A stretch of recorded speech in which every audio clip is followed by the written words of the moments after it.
Halo semuanya. Ya benar ya, gue tuh paling gak bisa bangun pagi gitu. Kalau misalkan gue dipaksa bangun pagi itu bikin gue tuh jadi gak fokus. Kayak kemarin mama gue tuh nyuruh gue bangun pagi dan langsung nyuruh gue mandi. Gue jadi gak fokus gitu masuk kamar mandi, gue mau keramas aja ngambilnya sabun. Gue selesai keramas, rambut gue bersih, wangi, keset. Pas gue liat sabun sirih.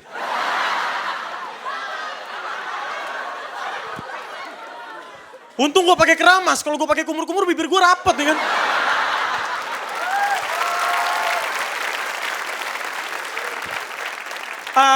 Gini teman-teman, jadi anak keturunan Ambon Sunda itu gak enak menurut gue. Kenapa? Karena kalau misalkan di saat sisi Ambon gue mau marah, sisi Sunda gue tuh datang untuk nenangin. Kayak gue pernah gitu lagi dikagetin sama temen gue di sekolah, terus kayak sisi Ambon gue tuh kayak pengen marah gitu, kayak weh sisi Sunda gue datang. Dengan lemah lembut kayak, Ricky, maneh teh harus sabar ya. Tenang, kalem. Tapi sisi Ambon gue tuh masih maksa gue untuk marah gitu, kayak Ricky, Ale tuh orang Ambon. Jangan kasih diam. Hantam sudah. Ricky ulah gitu. Tenang ya.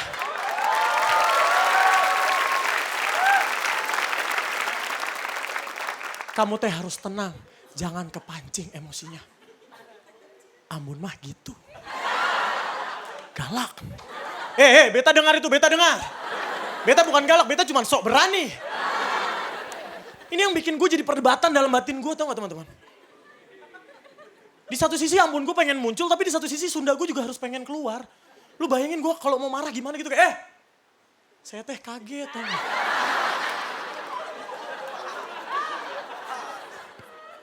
Dan gue punya mama tuh baru punya smartphone teman-teman. Dia baru punya smartphone dan dia tuh suka banget selfie. Gayanya tuh aneh-aneh gitu. Ini mama gue nih alaynya terlambat nih. Tapi gue masih tetap kasih semangat mah, tidak ada kata terlambat untuk alay.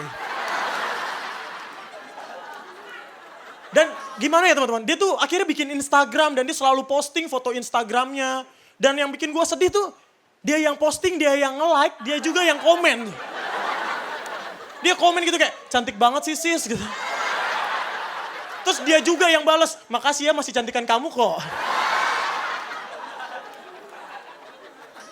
Mbak kenal sama mama aku? Tapi mau jadi mama anak-anak aku.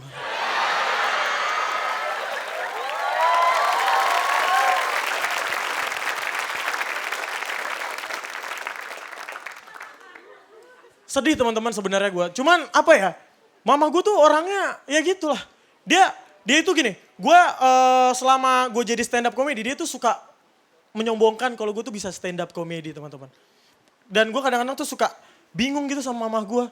Mama gue tuh seneng banget beli tisu sama anak kecil yang jualan tisu, tau gak? Tau ya, gue tuh kadang-kadang bukan mempermasalahkan anak kecil ini jualan tisunya. Yang gue permasalahin tuh cara dia jualan kadang-kadang suka pakai alasan klasik. Biar kita bikin kita tuh iba gitu. Kayak kak beli dong kak, mama aku kena tipes. Kakak aku DBD, papa aku bikin boy band. Klasik buat gue alasannya. Dan itu yang bikin gue tuh jadi kayak apa ya? Bikin gue tuh jadi beli dan banyak orang, gue yakin lah di sini banyak yang pakai tisu gitu kan. Kayak misalkan kalau cewek gue nangis tuh lap pakai tisu, kayak mama gue baru bangun aja ngelap belek pakai tisu gitu. Ya kan bisa pakai tangan gitu kan, tangannya baru lap pakai tisu. Dan yang bikin gue sebel tuh kadang-kadang gini, faktanya tisu itu diproduksi dari pohon yang berusia 6 tahun teman-teman. Nah lu bayangin gak sih perasaan pohon lagi usia 6 tahun? Dimana usianya mungkin lagi masih bercanda sama teman-temannya gitu. Iya gak sih lagi nikmatin angin gitu. Mungkin lagi bercanda ya kan, senggol-senggolan dahan. Ya, senggol-senggolan dahan. Terus tiba-tiba ada penebang pohon harus datang, nyalain gergaji mesinnya. Dan dia pohonnya ngomong kayak, guys, umur gue udah gak lama lagi nih. Gue bakal jadi tisu nih guys. Semoga gue bisa jadi tisu yang membanggakan buat negara ini ya. Sampai ketemu di supermarket terdekat ya.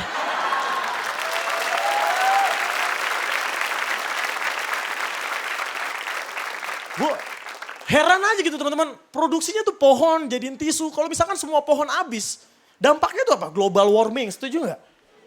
Iya kan banjir tuh bisa di mana-mana. Yang lebih parah itu kuntilanak mau nongkrong di mana.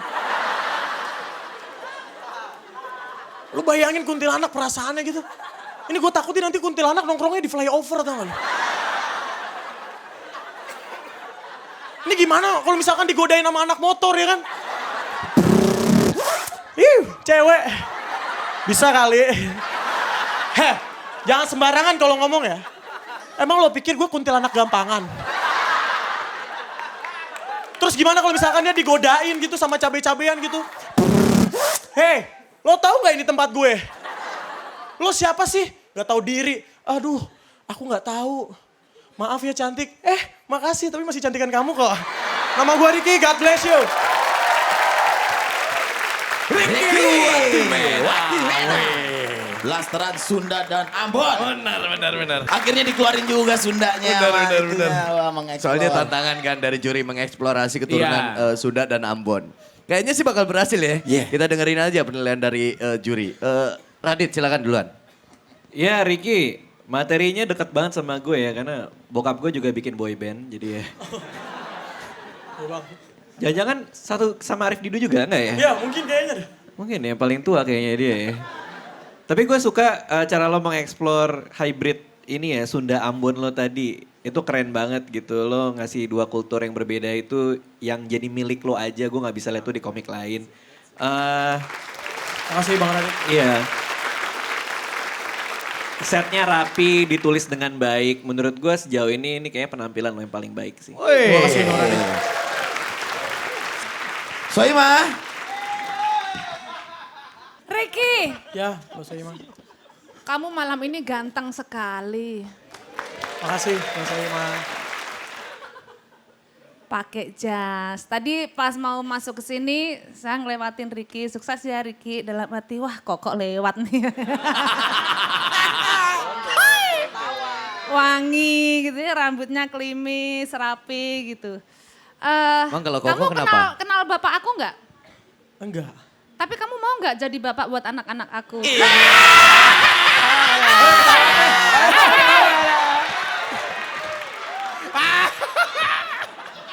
Emang target tuh brownies kukus gini ya? Berondong manis kurang fokus begini. Mae, Ya? kalau lihat Ricky dengan penampilannya malam hari ini, 3 kata yang ada di otaknya Mae apa? Waduh, jorok semua dong.